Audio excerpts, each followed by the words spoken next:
Actually, my daughter, who has been the catalyst for a lot of this, her name is Eddie, and she's always been so full of grace. You know, there was a time we were boarding a flight on Hawaiian Airlines.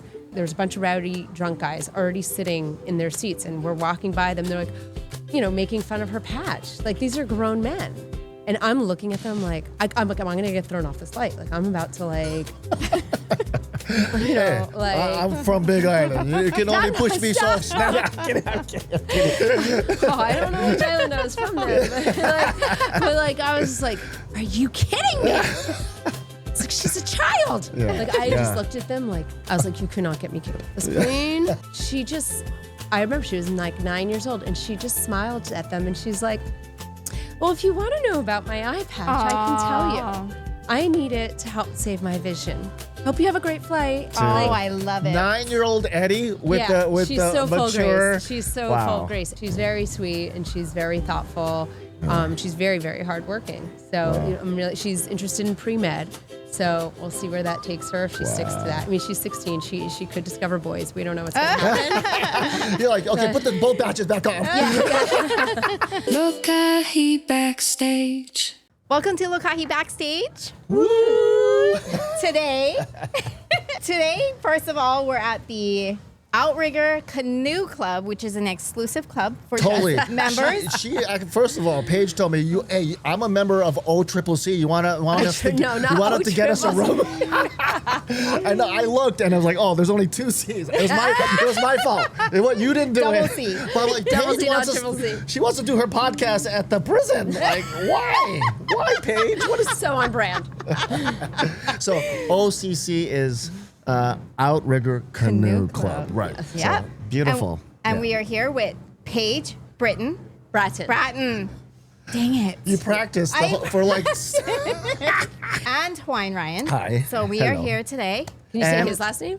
Matsumoto. Shave ice. Shave ice, right? Yeah, well, Do you make the I shave am ice? not related. I did try to get a discount. They don't care that we have the same last name. And of course, it's just Jamie Blakeman. There you go. Watari. Yeah. Okay. And usually I get called Blackman.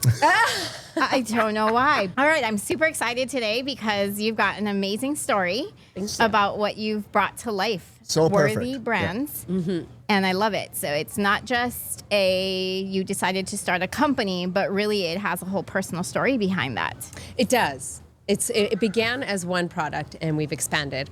When it first began, I really didn't imagine that I would be, I thought I was just going to do one thing, and that was these adhesive eye patches, which is, of course, pretty niche. Not everybody needs one. As seen on Shark Tank, by the way. So it began when my daughter turned 5. She, failed a Snellen test at the pediatrician, which is, basically like the E's that go all the different directions. And they said, go to an eye doctor. I thought it was going to be a pretty typical situation. Lots of kids need glasses. In fact, 1 in 10. And that was not the case. She had severe hyperopia with astigmatism, strabismus, refractive amblyopia, and an inflamed optic nerve. It was a real lot to digest. I hope the AI can get the subtitles for that, because that was a lot. Yeah, so basically, she was blind. And so was she functioning though? Yeah, she was like not running into walls. She was a master concealer, that's for sure. Wow. She was having reading readiness as a 5-year-old. So, she was legally blind is 2200. Okay. So in one eye, she was 2250, and then in her bad eye, because that was the big issue, she had 2 different strengths, was 2450. So that's more than double legally blind. Wow. But very fortunately, it's a very treatable condition. And it affects 1 in 45 kids, so it's very common. And the treatment is wearing an eye patch. You cover the stronger eye so the weaker eye has a chance to strengthen and grow. And it's worked perfectly. It was hard. She had to wear an eye patch every day from 4 to 8 hours, I feel like that's a great analogy for like relationships. Like sometimes the strong one needs to just get back, just stop. Let the cover it up. You're too strong. Just can we let the weak one rise up?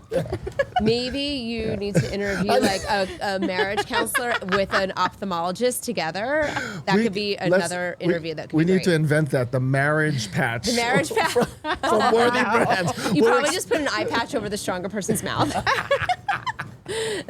That would be great. So anyway, long and short, you wear an eye patch. At the time that my daughter began this process, the one and only brand on the market to me seemed very antiquated. It had, I always use the analogy, like when we were kids and you go to Long's, there's one type of bandage. Now you go, there's one for everything, and it's hard to choose.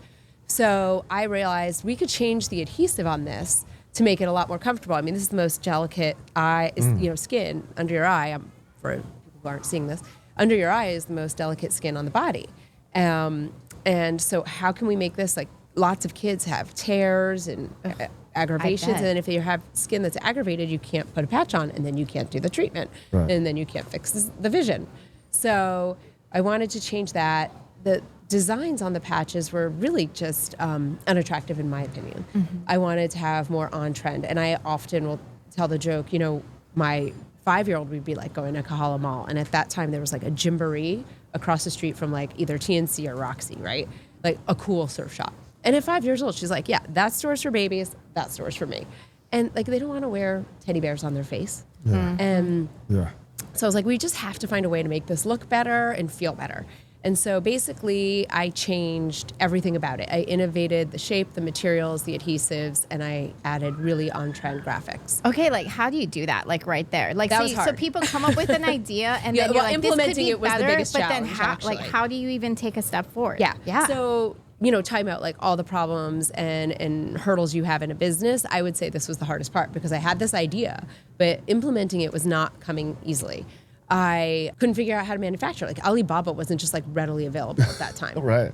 And I wanted to make sure, obviously, it was like FDA approved and I could communicate with the factory. I mean, like if I had $1 for every minute I spent trying to manufacture this in the United States, I'd buy like you a house in Kahala, What? you get a house in Kahala. Like, like it's just impossible to do it. So that's like another story when you're like, talking about my hurdles now and tariffs, right? Right. And then that's very, very frustrating because here I am trying to make products that make people who have difficult journeys make it better for them. Yeah. Having a child who can't see is not easy and it's very scary. And you know that there's a potential to save their vision and make them have a normal, healthy life. And we now have a situation with tariffs that we're going to make it very difficult for these families. But to your point and how I implemented it, it took me like 2 years of I just shamelessly just asked every person I know. Like if I'd bump into you in the grocery store, I'd be like, hi, do you know anyone who makes like medical products? I believe she will do that. And then so I was so passionate at that time. I was so committed and obsessed. I literally talked to like anybody I saw about it. Like literally anybody I saw, I was obsessed with it. See, but you have a little bit of that entrepreneurial spirit, like, because you are like. So, what was like? We can come back to this, but I mean, because I knew you from that first business you did. But you knew me before that, but right? Which was the maternity shop, right? Hot so, like, mama. What was your first like entrepreneurial? So that was attempt? probably my first. That was your first one. Yeah, Okay. I mean, outside of like babysitting as a teenager, right? Right. Like a lemonade stand. It starts somewhere. Right. Yeah. And this is outside of your degree. So like Totally. also you have an education degree. You started So, being a teacher and then decided pivot. To your point, Ryan, I was teaching at UH and Kapiolani Community College, and I was loving it, but it was very, very hard to make ends meet. And I was in my late 20s, and I was just really tired of, Oh yeah, nothing like having like a Hawaii teacher salary to inspire you to start your own business. Yeah, you're like, I'm broke anyway, so I might as well just try this. No, it was an incredible learning experience for myself. I worked really close with the Small Business Association and Central Pacific Bank. They were both really, really wonderful. I opened this maternity shop in Kaimuki, Hot Mama, and it was so much fun, and I learned a lot, and I had some hurdles, and in the end, a couple other maternity shops popped up in town, and I mean, it was just going to strangle each other out. Things were getting harder. And a woman came into my store and said, hey, I've always really loved your store, and I would really love to buy it. Would you consider selling it? I mean, it was literally a miracle. Like you weren't thinking of that as I actually was actively thinking about it, Okay. but I wasn't communicating that with anyone. It was only inside of me. Like I had that energy out there. So not to sound too woo-woo, but I was definitely, it. I did. I mama-fested it for sure. I wasn't a mama then, though, but I definitely was like, I didn't know how to sell it because I was afraid it's such a small community, and Honolulu and our Coconut Wireless. Like I didn't want to say like, oh, I just don't want to do this anymore because I didn't want people to think the business wasn't going well, or I just didn't want people to not trust that they could come in and buy something if then they needed to return it. Like I didn't want them to distrust the stability of the business. So I wasn't talking about it to anyone. About when she walks in, how do you then get to what's a reasonable price? Like how did you? Well, because I had been researching it, like it was in my head. I kind of knew. It was a really interesting experience because she kind of came in and said, "I want to buy this," and I said, "That's great. When would you like to talk about it?" And she picks up like her flip phone, cell phone. It's like before a lot of people had iPhones. Yeah. And she called her grandfather and said, "I'd really like to buy this store. How much money can I have? Like, how can I do this?" Oh my goodness. Paris Hilton bought Hot Mama? No. But someone like that, She's so wonderful. With the poodle in her purse. No, she's truly wonderful. And one of the reasons she wanted to buy it is she wanted to sort of make it a nonprofit where she would donate a lot of the proceeds to like maternity, causes and stuff, prenatal causes. That's so cool. Yeah, she's really philanthropic, really wonderful, wonderful woman. I couldn't feel more fortunate about this experience. Of all the experiences in my life, I do count this as one of the most amazing. But wait, finish the phone call. Grandpa, how much money can I have? Yeah, so we agreed on a price, and he made her, I see her time and time again, and we always laugh about that moment because I was like closing up the shop. I mean, I didn't have like a contract ready to go. She literally pulled out I think printer paper either from the receipt machine or the printer, and like in a red Sharpie was like, "I promise to sell this business to the name for this much money." You did a napkin contract. Yeah, we did. Wow. We really did. We hugged. She jumped up and down. She was excited to get her store. And I was like, this has got to be fake. Like, there's no way this is real. Like, what? Like, I came home that night, like, scratching. I just scratched my head. You're all like, night Venmo long. me right now, even though that hasn't been invented. And next morning, I'm opening my store. I remember I was at the door with my keys, and like 4 men in suits had flown in from the mainland from her grandfather's. Wow. This does sound fake. I know. I was like, "Why are you wearing a suit, man? We're in Kaimuki." And no, they took me to coffee. Anyway, long story short, it all worked out, the contract, and then she kind of had me working for her for a few months to help teach her the ropes, and it was a really great all-in-all experience. Wow. Yeah. So that was basically super positive. And then were you thinking right away, start another business? No. I got pregnant shortly thereafter. Ironically. Wearing one of the Hot Mama clothes. Yeah, I didn't. I think I saved like one pair of jeans or something. But different things were happening. I felt like it was a great time to exit. Like Lululemon was coming, and women were just wearing that when they were. There's a lot of things changing that industry, so it was a good time for me to leave it. And then I was probably out of it for a few months or a year, and then got pregnant, and then I got married and pregnant, and then I've been raising kids, and and I was very happily with toddlers, having kids. I always wanted to work, but I wasn't going to go back to work and sacrifice that time. And it's not easy to go back to work when you have toddlers because you're paying for someone else. It would have to really be worth it. So I was just in that phase of life, and then when my oldest daughter turned 5, this situation happened. And there was a small moment during her diagnosis when they didn't know if her vision condition had been triggered by brain tumors. And so there's a process to resolve that with CAT scans and neurologists. Wow. And in that time, it was really, really scary. And there's like no atheist in a foxhole. I don't know if I was like manifesting to the universe, praying to God, making a deal with the devil. I don't know. But I, in those dark moments, was like, I can deal with blindness, but I can't deal with a brain tumor. Like, just let me get one. I will dedicate my life to making this better for anybody who goes through this if I can just come out on the right side of this. Wow. And, she didn't have brain tumors. She's totally fine with that. And I didn't know how I was going to hold up my end of that deal initially. I didn't know what that would look like. But I felt very moved by the fact that she could be treated and that she was going to be okay. And like the possibility of a brain tumor, which is much, much more serious, wasn't on the table for us. And so I was very motivated by that to start something and do something.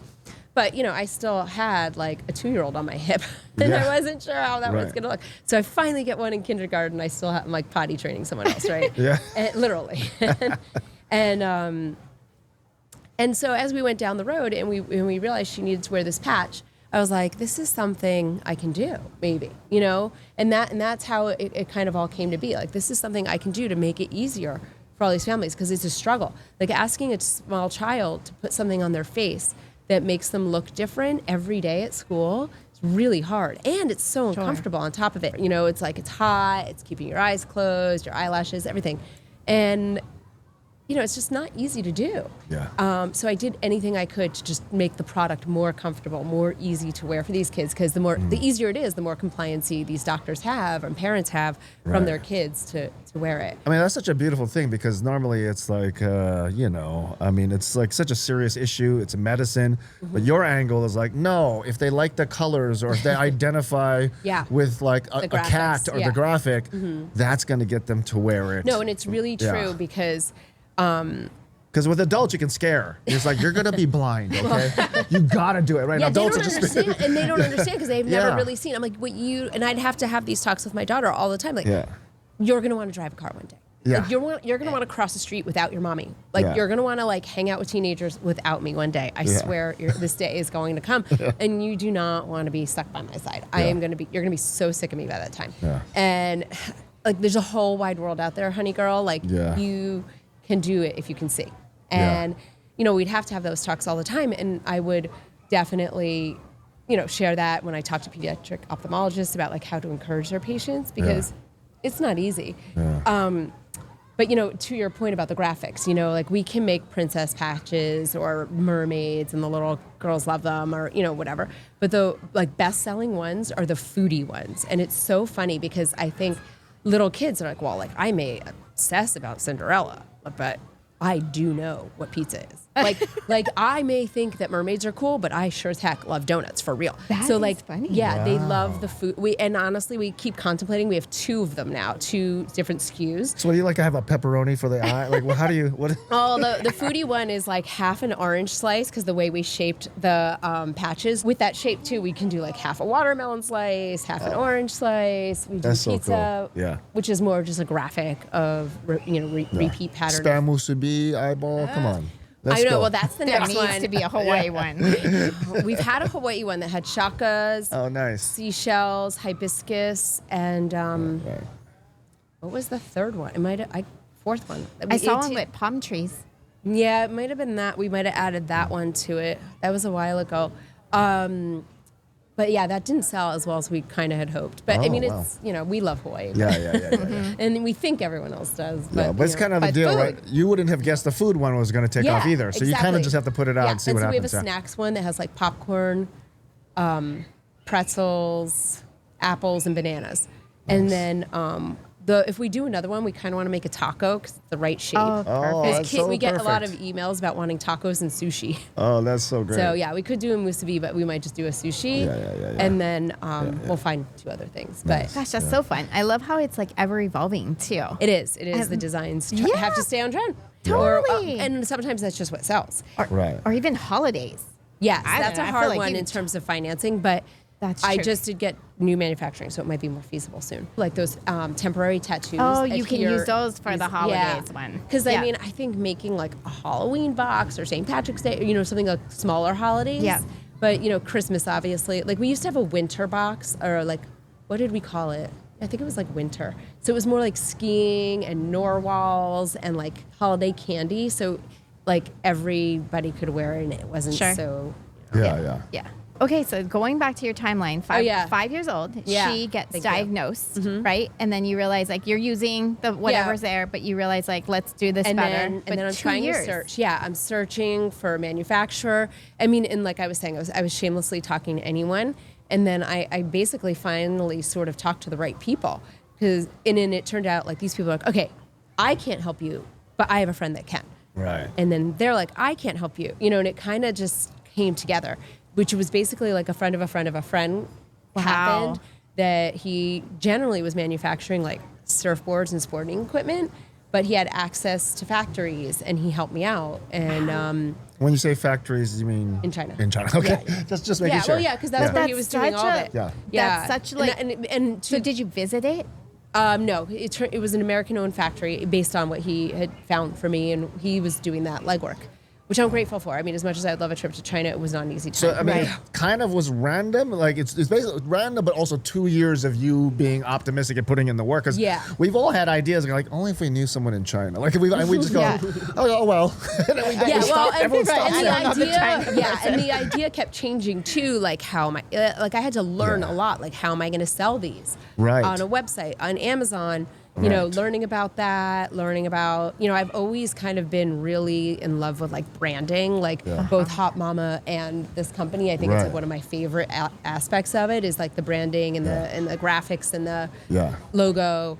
And so, I was putting work into that, trying to find a name that was right. And I knew that I wanted there to be like a philanthropic give back proponent to the business, socially conscious business is I guess what they were calling it back then. I don't think they did. So you got that going on with you guys too. Yeah, that's cool. I love that. So talk about how does that connect? So right I there? give a portion of my proceeds to early detection vision screening programs. So again, researching this like every minute I had when babies were napping and all that stuff, there's a lot of resources out there for children who are blind, but there's not a ton for preventing it. And so like the American Board of Pediatrics says that every child should be screened by age 2 or 3. And here I am, like you said, with a master's degree in education. I'm looking at my child. She's meeting all of the benchmarks. Yeah. And I'm not seeing it. Like, it doesn't matter what your like socioeconomic education level is. Most parents don't know. And I would say most parents you speak with, if you ask them, have you had your child's eyes screened? They're going to say no. Yeah. I mean, and even, one of my brothers like didn't take his kids. And I was like, can you see what I went through? Not to call you out, brother, but which one? Yeah. Ryan. Ryans are always I know. Why? So it's stubborn. Ryan. It's the name. No, but I mean, I think they eventually did. Yeah. But I think a common mistake too is they were like, "Oh, our pediatrician screens them." I'm like, they don't have the right tools. They really don't have the right machines. You can't just rely on that because you don't consider it because we only think of eyes like vision, but it's really eye health. What was the stat you said? 1 in 10. What is that? 1 in 10 wears glasses. Okay. 1 in 45 has amblyopia, which is sometimes called lazy eye, which is when one eye is stronger than the other. So you didn't see like physically in her eye that there'd be like, some now folks like that I look back in photos, I see a little, her eye was turning in a little bit. Got it. But it wasn't always, I was just not sure if it was like certain times I took a picture the way, your eyes turn. Anyway, but we caught it and, she has strong vision now and an even stronger sense of self. She's got great vision. She's taking all AP classes. She's on the dean's list. She's a nationally ranked swimmer. She's really, her determination when she was young, that was, I've often made the joke as well, like if this had happened to my other daughter, we'd be screwed. Like she would just be like, I'm not doing this, Mom. Like, she's a great, great kid, but she doesn't have that same, will to struggle, so to speak. Yeah. But maybe it's partly tied in, right? I feel like it's tied I'm sure into it is. it. I'm sure it is. And I as you shouldn't were make that given joke, this 'cause my like other lesser daughter- hand, Right. you're like, I don't want that to be my excuse and reason I can't. And so you're overcoming. She already has that overcome spirit. I think, and that's why she's still working. I mean, so not hard. to use, it's kind of a trite analogy, but a lot of people use the when the butterfly's in the cocoon, right?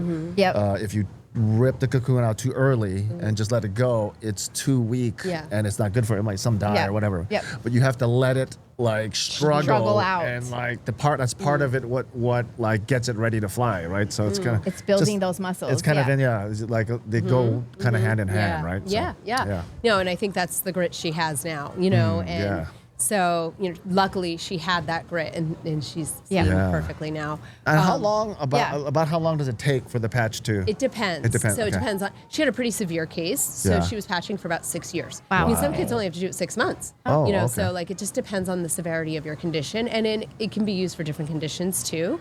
So now is it like done? Like she still wears glasses or contacts, but it's fine. Yeah. Okay, wow. She's done patching for sure. And so some people, do you know some people who maybe didn't patch or didn't patch very well? That they're just I've heard the stories. It's for just sure. they don't ever get rid of it because they're not. They'll maybe have an eye turn, Wow. and they can sometimes fix that with surgery, but they might not have the vision.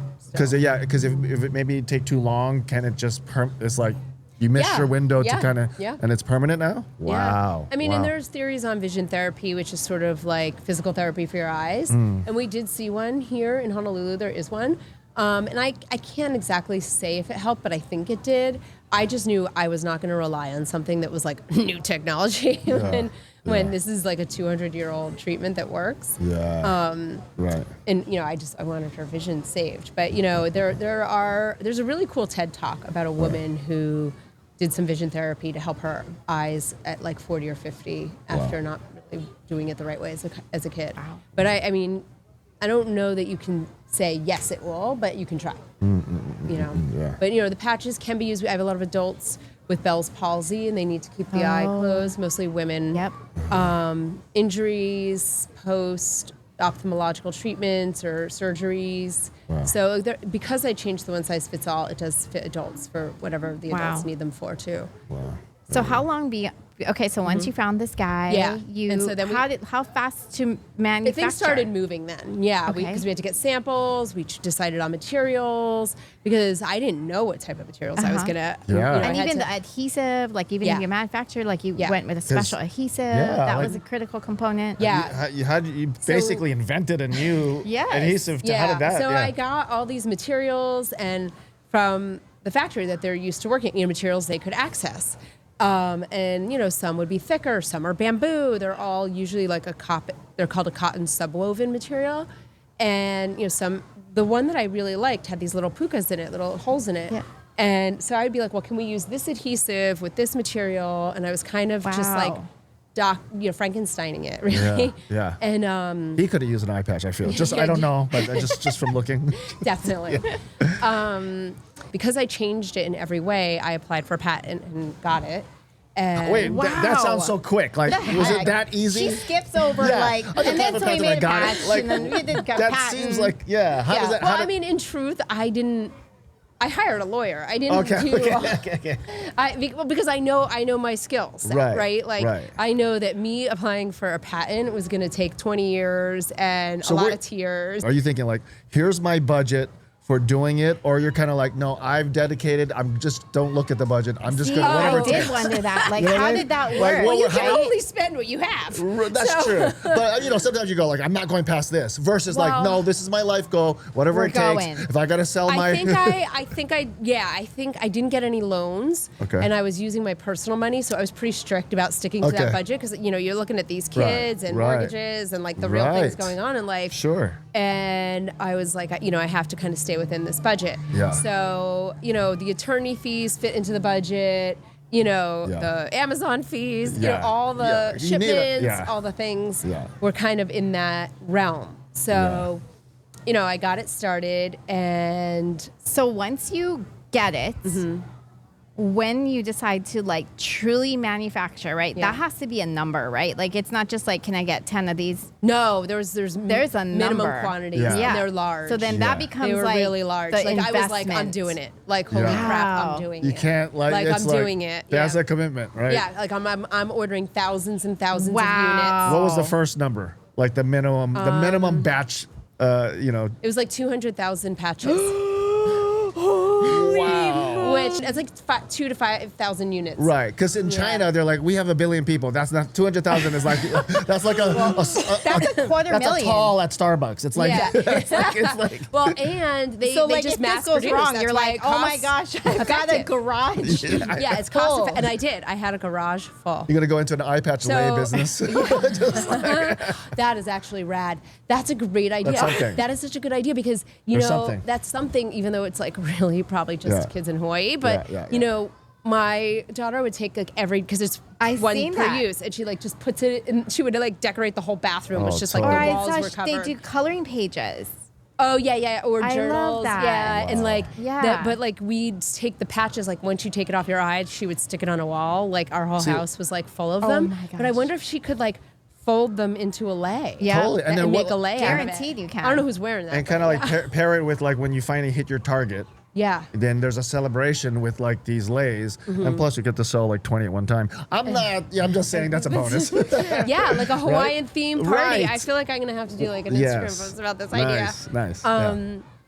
So yeah, that is a fun idea. Yeah. So, but anyway, where were we? We've got like a ton. No, but how like, go back to like The timeline? the struggle of the patent. Was it just that easy? Honestly, I've had way larger struggles in this process. Okay. How long then it took? That took maybe a year or two. But Okay. like Wow. that's just Okay. like the patent office's timeline. It's not bad though. Which I hear is Yeah. even worse now because of a lot of the cuts in the Yeah. department. Okay. But let's just say it was like it was December. It was the first week of December 2018 Right. that my inventory arrived in the United States. So how old is your daughter at this point? She's in 5th grade, so that made her about 10. So this is Yeah. 5 years past her diagnosis. 5 years past her diagnosis, about 4 years after she started patching.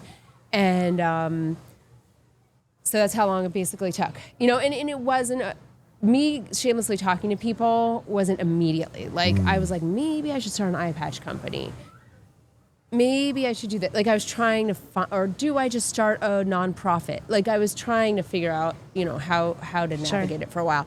But that first month of sales had a lot of like pre-orders. I was like kind of hyping it up as much as I could. Social media? Very much. Yeah, there was a really amazing, strong, supportive community of moms of patchers on Instagram. Gotcha. And they were just amazing. They were like mama friends from afar, and like we were all in it to win it, talking about our difficult days or strategies or days that were wins. So it launched, we did well. I went to my first pediatric ophthalmology conference in March of 2019, and the doctors were so excited about it.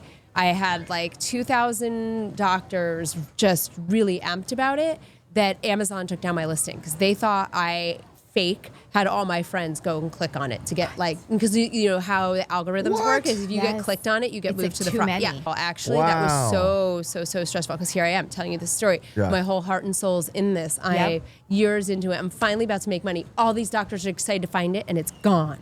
Yeah. They want to tell their patients about it. It's gone. Wow. And I'm on the phone with Amazon. I'm like, I don't know who you think I am. I don't have that many friends. Like that, not that many people like me. Like people don't like me enough to do this. Like to ask to just go click on stuff. You know? Yeah. I was like, no. I was at this conference and these doctors. By the way, Amazon, she has so many friends. She's totally lying to you. She's got lots of friends. No, I don't have 3,000. No. But like, no, that was a massive stress. That was really stressful. And then customer service for Amazon when you're on the phone with them is hell. Like my daughters will talk about this moment too. I was so mad. You know, I'm on like a 3-hour phone call and they're like, I'm trying to give them after school snacks, you know, and I got so mad. I'm like, I slammed a cabinet door. And like I was making their snacks and I just slammed this cabinet because I was so annoyed. I was on the phone for hours and I broke the dishes. And so Oh my God. any excuse for a Target run. Yeah. But like, it was. But It was so aggravating. It was so stressful because, again, I spent You my entire finally- budget, Wow. budget.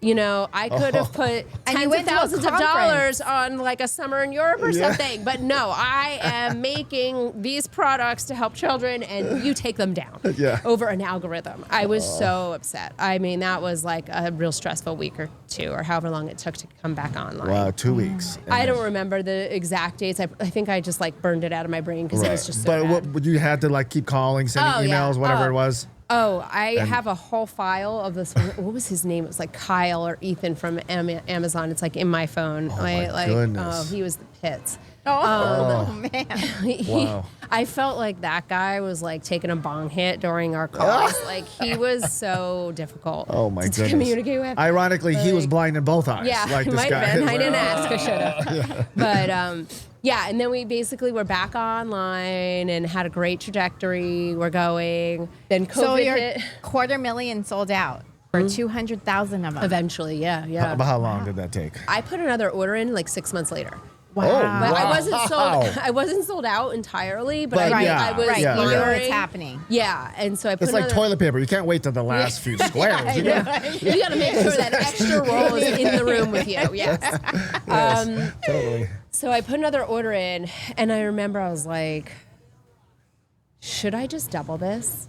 Like really go big. And I remember I was with one of my brothers, and It's like, I say just go big or go home. Because you get a little bit of a price break the more you go, right? A little bit. That, not really. Not really. Okay. That's not at 2, but maybe if you did like 5, 10. Yeah, not really. No, not until after I was making over 1 million patches a year. But like I've been making like 1.5 million patches for the past a year for the past few years. Yeah, and then and I think we could do more. Now there's a whole. We'll get to that story. Yeah. And but I was like, I'm going to double it because this is what I have in my budget, and I just feel like I can sell more.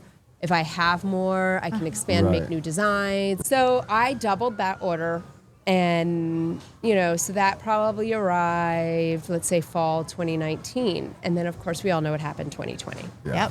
And so I have a bigger order than I anticipated, which turned out to be a great thing, because I sold out of everything like 2 months into COVID. Wow. I think parents. Why?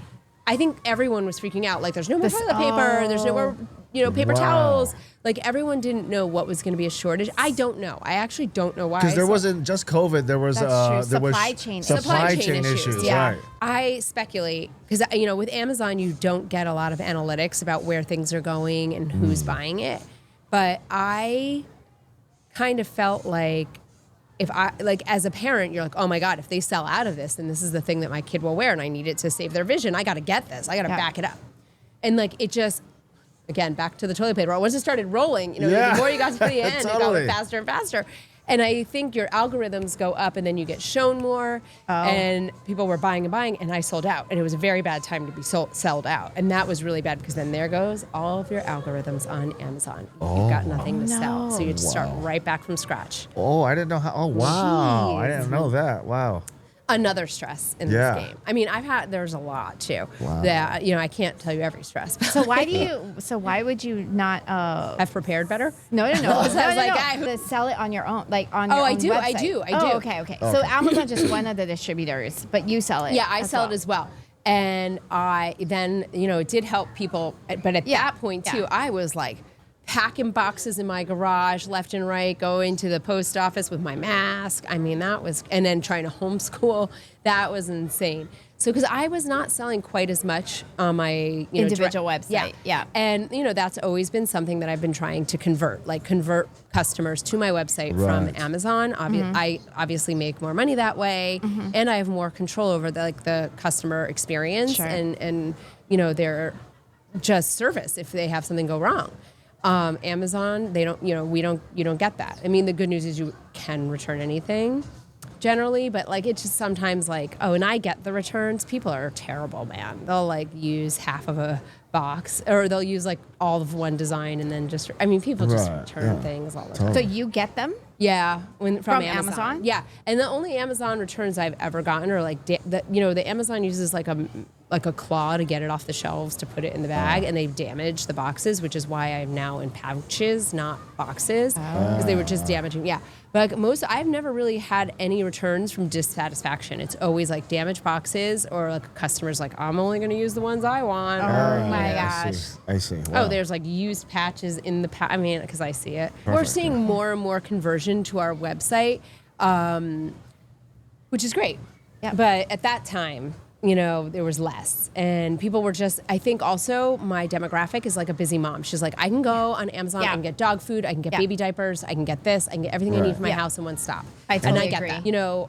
I feel really grateful because I feel like I have really great customers who, so many of my doctors are like, I learned about you because my kids are coming in and they're talking about you. I'm like, aw, you met me. I talked to you. I'll see you at conferences. I send you free patches. Don't tell me you didn't know who I was. Yeah. And but it's great that I have such great customers and like passionate, users of my product. Yeah. And it's helped a lot because once the doctor's endorsement is everything when you have a child with an issue and you have to use a product on them, Yeah, that makes sense. But you're like cash positive now. So like I've always been pretty cash positive. So besides the initial investment of like going all in. It was my investment. It wasn't like I owe anyone. Right. So we're going. Amazon fees are going up. Shipping wars are happening. Literally those like union dock. Strikes were happening and the COVID of it all with shipping. so I was kind of navigating all those hurdles, which were no fun, but everybody was doing it. So you don't feel so like, this is happening to me. Right. Yeah. And then, we're kind of coming out of COVID in like 2022, and I'm getting like these emails and calls from the casting director of Shark Tank. Wow. And I was like, this is a prank call. This is not real.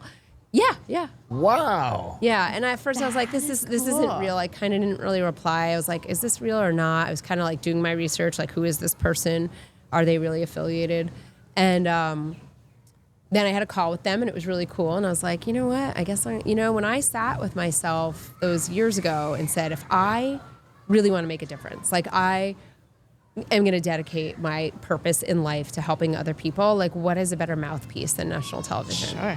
And it's because I have no desire to be on national television. Like you were miking me up, and I was like, and asking, I don't want my face on anything, like it's not young anymore, but like, no, you know what I mean? Like that was never a point that I want. Like I never had that goal. I chose radio specifically for that point. And then I was doing podcasts. What happened? Yeah. Well, and then I just kind of was like, all right, well, you know what? I'm just going to go for it. And, there's so many basically Zooms, especially because it's COVID, and auditions. You're trying out and like making one round and then going to the next round. And I kept going, and I kind of didn't think it was like ever really going to end. And then they're like, this is your date. You're like, you're doing it basically. And it was really a great experience. Like I feel like they did such a great job helping me prepare, and like they were really a well-oiled machine for sure. And I knew that it is TV, and that I didn't know if I'd really want to make a deal with any of these people because they're kind of like sharks. They're sharks. Literally, they're not great deals. Yeah. And I mean, but you never know. Like, and so go in kind of with an open mind.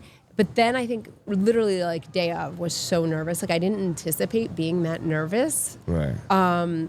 Because it's not like you're going on like Oprah or somebody who's going to hug you. It's like sharks. They're and she's going to give you free stuff. They want to take. Yeah. But I mean, I guess the only trade-off is like maybe exposure. The volume is so much that even if they're asking for 30% or whatever they're trying, you're like, how about 5%? They're like, how about 50? You're like, geez. Yeah. Well, and as you know, like they do like 2.5 hours of taping, and then they boil it down to like 5 to 10 minutes. Yeah. And wow. So you're standing there in lights and heels, and it's hot and it's nerve-wracking, and basically they it was kind of like a love fest. It was really, really nice. They were all so nice to me, especially Mark Cuban. I actually wish I had the full footage of what he said to me. Like, I don't think anyone's ever said nicer things to me in my whole life. That's awesome. He was really Wow. sweet. He was really great. And basically the message from all of them was like, you're really doing great. And I would come in and want to take so much money from you, and I don't want to take money from you. Like, you're doing a really good thing for people. Which is a rare moment. Yeah. Like, when does a shark go, I'm hungry, the blood smells wonderful, but I'm good. I'm just No, they were really vegan. all in all very good to me. Yeah, they were really sweet. And I didn't get a deal, which then I felt like embarrassed I didn't get a deal. Like you go through like all these like weird emotions because you're like so exposed. And Lori was really great too, and she had some interest because I was talking about, which did get edited out, the new product that was coming, the wound-worthy bandages. Yeah. And so she has a lot of skin allergies, so she really, really wanted to be involved, but nothing's really come of that. She actually said so on air that, she wanted to reach out to me, but hasn't happened. Okay. Yet. If you're listening to this, we're still open. Well, mostly because the wound-worthy, which I think we're going to actually change it to worthy bandages. Just wound-worthy doesn't really roll off the tongue. Okay. Like we did seaworthy, and then we did portworthy. S-E-E. Yes. Just for those listening. Yeah. So it was such a double entendre, and it worked so well for the eye patches. Yeah. And then we did port patches for people with like medical ports and chemo ports. Right. And so portworthy also kind of works. It likes the also double entendre. Portworthy happened first. That is a hard industry. So like Amazon has like flags on certain words for your like keyword search. So I wasn't allowed to use the word cancer. It's a liability situation. Like if you promised to cure cancer and then you didn't, and the platform was Amazon, so that's why they probably don't. Yeah. So I really had to just donate all of it to cancer centers because it wasn't selling. So you donate all the port patches, and then what then led to the Worthy Bandages? So Worthy Bandages was elderly people were using my eye patches since like day one. Because of the ultra gentle adhesives, it doesn't tear their elderly thin skin. Yep. And they get wounded easily. Yes, very easily. Like they scrape against a wall, and exactly. there it goes. We changed the shape and made them into bandage shape. Yeah. And but kids are loving them because it's a pain-free removal. Like everybody does not like, removing a Band-Aid hurts. It's so true, but I remember even being as a kid, like my dad would or whatever. Oh yeah. And you're like, I can't take it off. You're like, I can't take it off. That's it's the famous phrase, and then right? You're like, gotta do rip it a fast. bandage. You gotta do it Rip it fast. off. Yeah. Oh my gosh, literally would just be horrifying. Like, And you're not even Okinawan. Imagine. but it takes your skin. Yeah, totally. Yeah. totally. And that was where the port patches were great too, because not only did the gentle adhesives not disrupt the port, but men have hairy chests. Yeah. So it wouldn't, take that off. So I'm now working on like individually owned pharmacies. That's kind of like the list I'm working on right now. Nice. Because I need to just have it in stores, because I think all of us, we just buy our bandages in stores still. We don't really go online all that often. That's probably true, because you need it then. You need Or it on whatever, the spot. at that moment. Yeah. Right. So I almost feel like also like school nurses.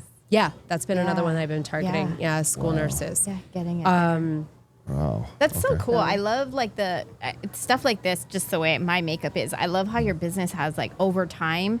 It started out with all you were doing was like trying to figure out your product, right? Like at first, like there's no sales or nothing. You're just like, how do we craft this and make this? And then it turns into like distribution. Now it's like marketing and who's your like it's Yeah, a you wear a lot of constant- hats. You're wearing so many hats, and then the creative component of it all, and I don't Yeah, know, like I feel like I'd be lost going this I love mesh with that. this adhesive. I'd be like, I don't know. Like I mean, Yeah. that's a rough part of the process. But you know? got through Yeah, that, and then yeah. now you're on like as you grow, you're Yeah. having to do different. Like you're not still with Right. the patches and manufacturing the adhesive. You're kind of past that. Doesn't mean you don't Right. go back, but then you're like now into like how do we get the word out? How do we get the next product? How do we meet the consumer demand? So right? is the patent on the adhesive technology, or is it on the actual patch itself? It's on the patch. Okay. And the adhesive's on that patch. I see. So if I want to change it to a bandit, like if I wanted to add, like say when I wanted to patent the port patch, Right. like I couldn't do that because I'd be competing with my own patch. Wow. Wow. That's like the long story short. Like that's like the really easy way to put right. it. Because there's too many similarities, especially because you're using the same adhesive technology. I see. Yeah. So, and if I wanted to take it to just my adhesives, I then lose my patented shape, and other eye patch companies can use my shape. So I'm just gonna leave my patent like where it is and market all of it in the right ways. But Nice. That it is hard to. That's a very, very first grader explainers like explaining. Have you ever seen an opportunity where you're like, hey, man, I got the patent on that. What are you doing? Oh, I've had some situations. Do tell. Is this thing on? I'd like to know. Yes, the tea is coming. It's just wild, like the eye patch wars. No, I'm not even kidding. Who Wow. knew? I did not even know it. Right. Like, so there's one company that's been on the market for like 30 years. They're based out of Europe. I'm on the market for like 1 minute. I go to this trade show. Someone there must have picked up one of my patches. They changed their adhesives to be like me. Oh my goodness. So I had to send a letter saying, like, let's just talk about this. This is infringing on my patent. Their lawyers, they had this like very scary lawyer letter telling me to cease and desist and to get out of the business. They were here first, all this stuff. And I'm like, again, shaking in my boots. Here I am. Yeah. And I'm like, I have just I've sold the farm for this. I've got 2 kids. If I was going to spend this on money on something that, is going to just flop like this. Like I need to pay for tuitions and, I mean, I'm like, it's like a chokehold on you because you're so emotional. Like you talked about earlier, when it's your business, it's like your baby, your blood, sweat, and tears. And I'm like, oh my God, I didn't exactly budget for a law team. I was fretting over this. And then one day, some miracle, I open my email and this very German name is in there. So how you say it, our American team is, they like to do the Sioux. They like to go to the court. They're litigious. He's like, yes. He's like, I am not. Wow. And he's like, I'm really sorry. They put these, he's like, we're in this mission to try to help children see. There's room for more companies. Let's work together. And the whole thing kind of went away. You can invent and reinvent. People can copy. Yeah. I think AI can copy. Yeah. Yeah. But no matter what, I think the originality The authenticity is with you. isn't there. Yeah. There's a lot of truth into like the integrity of what you put into something is Right. going to stick.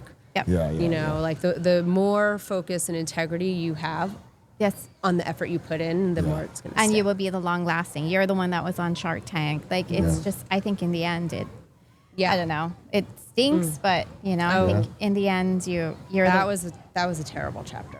Yeah. Yeah. But so take us, so where are you right now? You've Now? gone through all of I've gone these through that, things. yeah, And so, and so- describe where is the company right now and how you Right feeling now, about I feel like we're doing pretty well. So this tariff issue is looming. What they're speculating, it's going to be between 70 to 100% tariffs on what I bring in. wow. So if this is a $50,000 order, I'm going to wind up spending $100,000 on it. My goodness. Wow. That's so unfair. It's crazy. Well, and it's sad too because you have to consider like medical products like syringes and needles that hospitals go through how many a day? I mean, every hospital, thousands, millions, right? They're being tariffed 100%. Wow. So how is that sustainable for our medical system? I'm at Amazon in Europe now, so maybe we'll just take them all to Europe and expand that market for now. yeah. Right. I think that's kind of Gosh, you the just get high like level plan. Yeah. front lines of figuring things out. But like, that's kind on of the point spot. of doing these stories, right? Yeah. Is like you find out, it's not all just, hey, But that's Shark a shame. Tank. But Yeah. here we are putting these tariffs in place because we want to make our American economy better. But I'm not going to sell here. I'm going to go to a different market because I Yeah. can't exist here. Yeah. And And that's happening everywhere. It's the short-sightedness, and this is just all small businesses, and probably actually some medium and larger ones as well, because Right.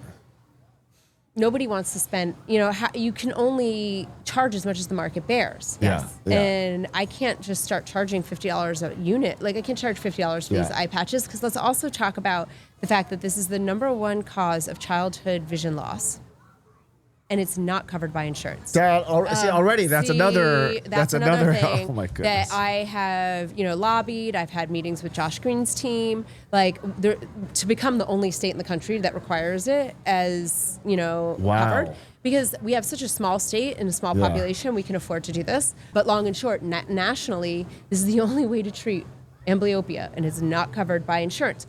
But so now, I'm kind of just like navigating that issue. And that's another sort of thing, a takeaway from this is, right, is like all your stories from the very beginning, right? There were struggles from day one that you had to figure out how to It's pivot. built on a struggle. Everything, right. And then you have to pivot. And then here comes the materials, here comes the legal stuff, here comes accusations and all this stuff but you've survived, you've ducked, came back with the right hook, you've somehow, and here you are still doing it. Yeah. It's like, I mean, do you have any, a lot of people listening to this, they haven't even started their journey yet. They're thinking about it. They want to they're inspired by how far you've come. Thank you. And you're still fighting.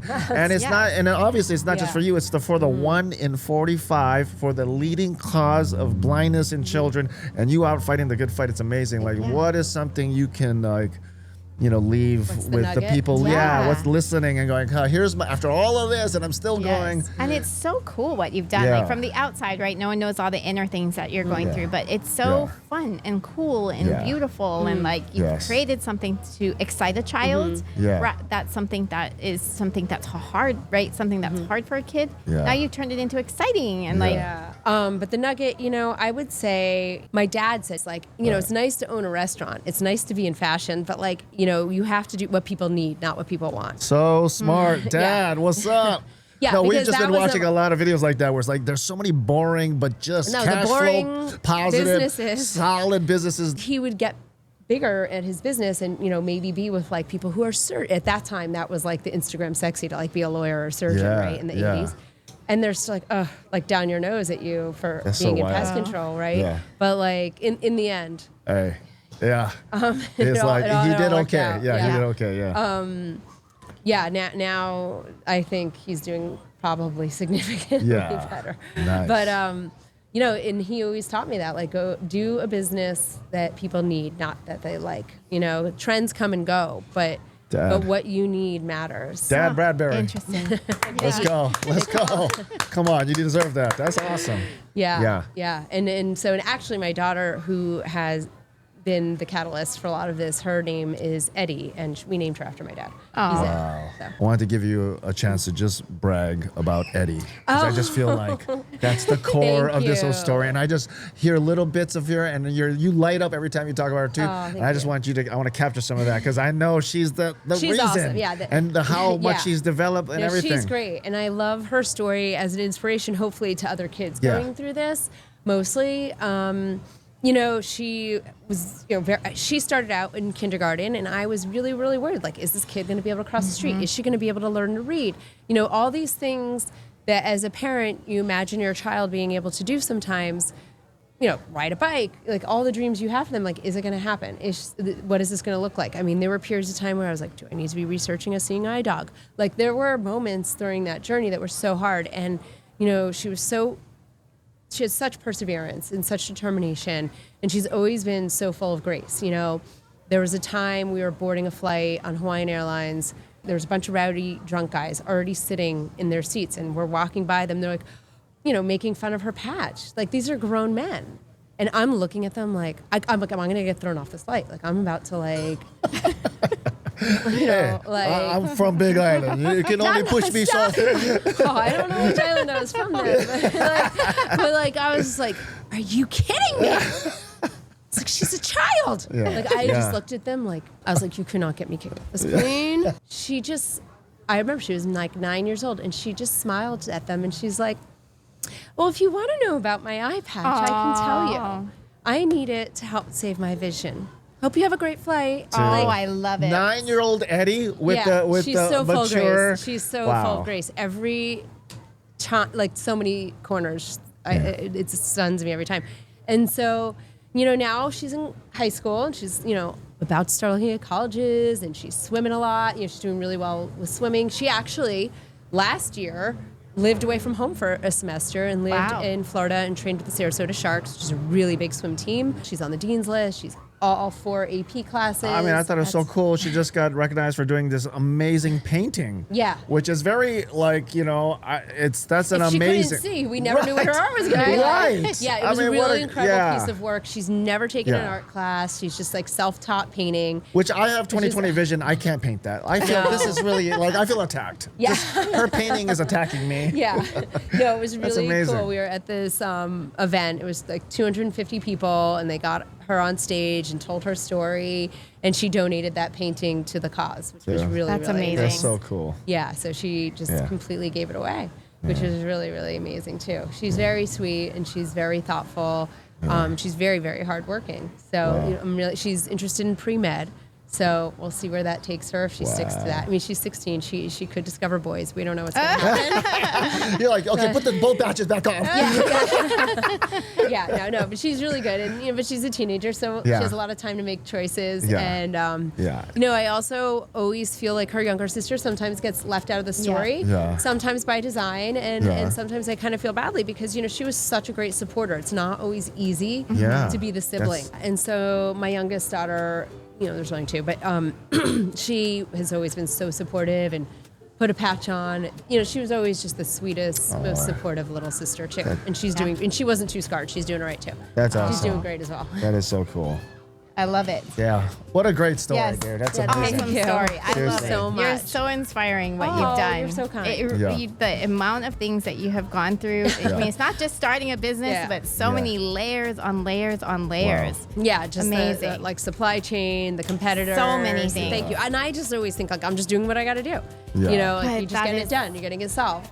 That is Thank so you for amazing. honoring that. Yeah. I love it. And it's so passionate behind all of it. There's a purpose, a passion, and you're helping the world. Yeah. Thank you. Lokahi Backstage, Paige Brattin in the house. Thank you guys so much. Awesome. I'm And so go- glad I could do this. And find you Oh, at, yeah. of course, the website is worthybrands.com. Yes, worthybrands.com. Instagram is always good too, which is also worthy_brands. Okay. Because I think it's really helpful for people to see what products are new, Yeah. or if anything's on sale, pricing changes, things like that. That's it. That's a wrap. Good one, man. Thank you. That is a great one. Yay. Awesome. Good. Lokahi Backstage.